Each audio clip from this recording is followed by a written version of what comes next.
Hello YouTube family, Radhe Radhe. આજે હું દાલ પાલકની recipe લઈને આવી છું। તો ચલો આપણે રેસીપી સ્ટાર્ટ કરીએ। એક બાઉલમાં આપણે એક નાની વાટકી ભરીને તુવેરની દાળ લઈશું તેલવાળી, અને એક નાની વાટકી ભરીને મગની મોગર દાળ લઈશું। હવે એમાં પાણી નાખીને આપણે જે દાળ લીધી છે એને વોશ કરી દઈશું।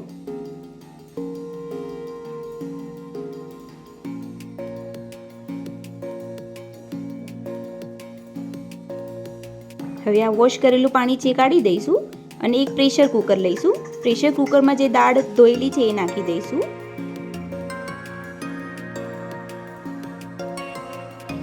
બે ગ્લાસ પાણી નાખીશું દાળ બાફવા માટે।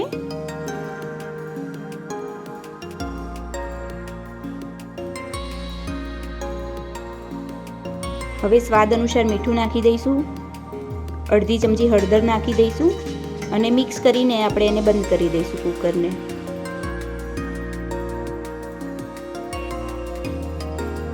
આપણે 3 થી 4 સીટી વગાડવાની છે અને હવે આપણી દાળ જે છે બફાઈ ગઈ છે। દાળને પીસી નથી દેવાની પ્રોપર। હવે આપણે વઘાર કરીશું દાલ પાલકનો। થોડું તેલ નાખીશું કઢાઈમાં, થોડી રાઈ નાખીશું, જીરું નાખીશું,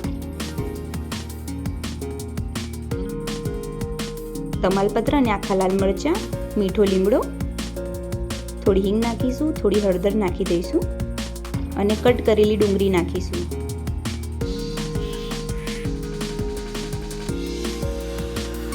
હવે આપણે એને શેકતું રહેવાનું છે ડુંગળીને।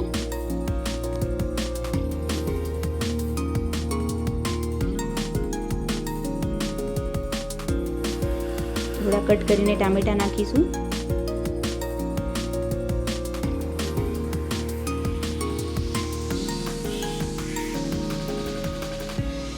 ટામેટા ચડી જાય ત્યાં સુધી આપણે એને હલાવતું રહેવાનું છે।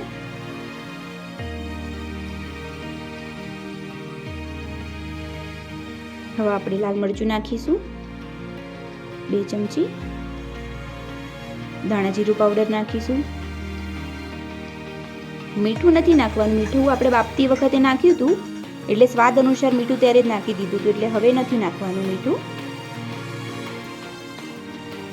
અને પ્રોપર શેકાવા દેવાનું છે। લસણ અને લાલ મરચાંની પેસ્ટ નાખી છે। થોડું પાણી નાખીને મસાલા શેકાવા દઈશું આપણે।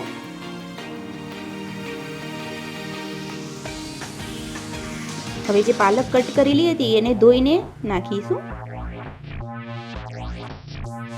હવે મિક્સ કરી લઈશું।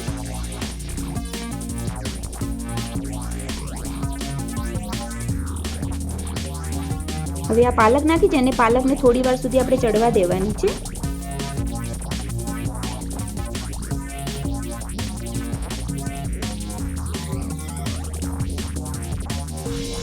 થોડી વાર માટે બંધ કરી દઈશું। હવે આપણી પાલક જે છે એ ચડી ગઈ છે। મીઠું આપણે સ્વાદ અનુસાર જ નાખવાનું છે, કારણ કે પાલકમાં બી મીઠાનું પ્રમાણ હોય છે એટલા માટે। હવે જે બાફેલી દાળ છે એ આપણે નાખી દઈશું અને આપણે મિક્સ કરી લઈશું એને।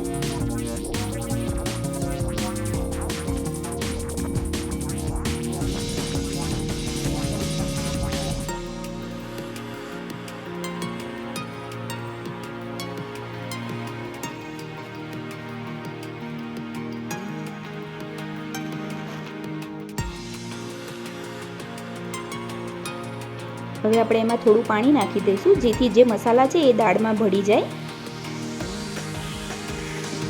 અને દાળમાં પ્રોપર સ્વાદ આવી જાય। અને દાળ જે છે આપણે લચકા પડતી જ બનાવવાની છે। થોડું લીંબુ નાખી દઈશું।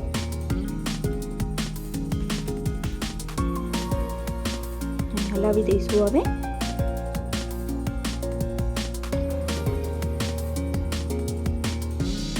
આવી રીતે લચકા પડતી જ રાખવાની છે દાળ। આપણી તૈયાર છે દાલ પાલક। હવે આપણે એક બાઉલમાં એને કાઢી લઈશું।